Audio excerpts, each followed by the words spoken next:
La recherche en management montre que si les grandes entreprises finissent un jour par se casser la figure, c'est parce qu'elles ne savent pas faire avec l'incertitude.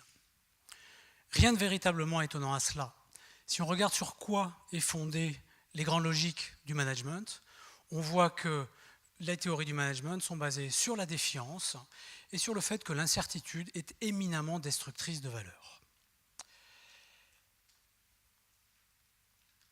J'ai travaillé 15 années effectivement dans l'industrie automobile, dans des projets innovants, donc caractérisés par l'incertitude. Et puis j'ai, il y a 10 ans, décidé de faire un léger pas de côté et d'embrasser une carrière académique finalement pour réfléchir à la recherche en management de l'innovation.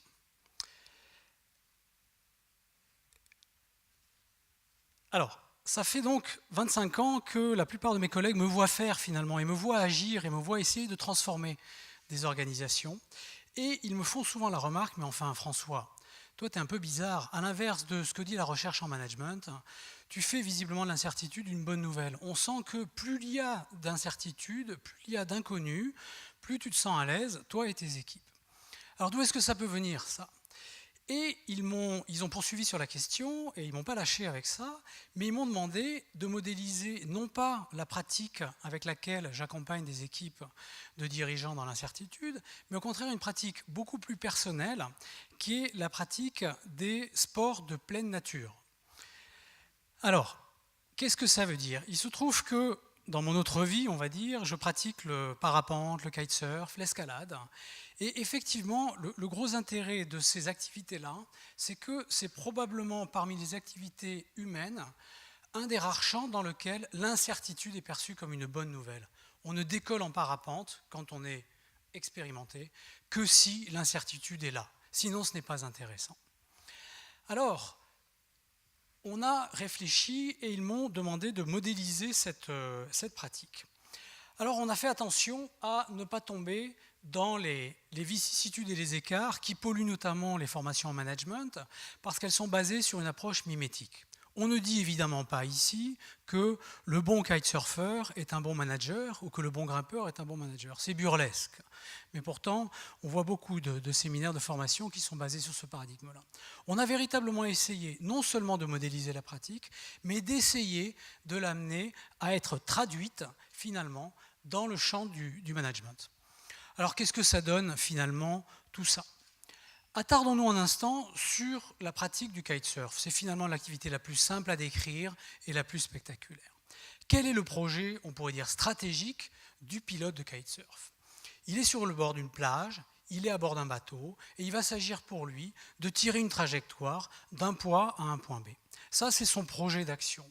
Mais ce qui va être intéressant de regarder aussi, c'est dans quel milieu ce projet d'action va s'exprimer. Et le milieu, ça va être une masse d'air, à l'intérieur de laquelle son cerf-volant va devoir évoluer. Masse d'air invisible et évidemment imprévisible. Et il va essayer, autant que faire se peut, de glisser sur un plan d'eau qui lui-même a ses caractéristiques d'incertitude, le courant, la hauteur des vagues, leur fréquence, etc., etc. Ce qui nous intéresse ici, en premier lieu, c'est d'essayer d'analyser quelles sont finalement les conditions de réussite de ce projet-là. Alors j'ai deux petites vidéos que l'on va démarrer à l'instant et qui montrent que voilà. Première image. Voilà. Donc là, on a affaire à un pilote qui visiblement ne sait pas faire avec l'incertitude. Et donc, comme je dis dans le commentaire, il faut aimer l'eau salée sous pression. Et on va montrer une deuxième vidéo. Tout à fait équivalente. Voilà, la rafale arrive. Voilà, alors avec un petit peu d'écart, mais en tout cas, le kitesurfer encaisse la rafale bien différemment, puisqu'on le voit à la fin, il fait un saut de 5 à 10 mètres. Alors, on essaye de garder ces deux images à l'esprit, et on va maintenant essayer de modéliser ce qui s'est passé. On imagine l'arrivée de la rafale. Le premier pilote, moins expérimenté, on l'a vu, finalement va adopter ce que nous avons appelé une attitude programmatique, c'est-à-dire qu'il ne lâche pas son projet, il est toujours calé sur son point B d'arrivée, et en fait, il nie l'existence de la rafale. Donc quelque part, il sent bien que cette rafale le tire vers l'avant, mais il va s'arc-bouter, il va essayer, ce que l'on a appelé dans notre modèle, de contraindre les contraintes. Et donc il crante sur sa planche, il va appuyer sur les talons pour essayer d'opposer la résistance maximale. Et évidemment, qu'est-ce qui va se passer? Une rafale à 80 km/h, ça vous emporte, et il part en vol plané, au prix d'une fatigue physique et psychique colossal. Alors qu'est-ce qui se passe et en quoi l'autre pilote finalement s'en sort un petit peu mieux? Cette posture-là, on l'a appelée stratégique. Le pilote expérimenté, lui, est dans une posture, on va appeler, d'adhésion à l'incertitude. C'est-à-dire qu'avant même que la rafale arrive, il l'a déjà vue. Il a les yeux calés loin, il est à l'écoute des signaux faibles et il a vu la risée sur la crête des vagues. Donc il attend cette incertitude. Quand la rafale commence à taper sur l'aile, il la ressent. Donc pour lui, il est urgent de se ralentir, de ne pas agir tout de suite, de ne pas contrecarrer le mouvement de la rafale. Et puis il va sentir que cette rafale, elle est puissante. Donc il écoute ce que l'on appelle la proposition du milieu.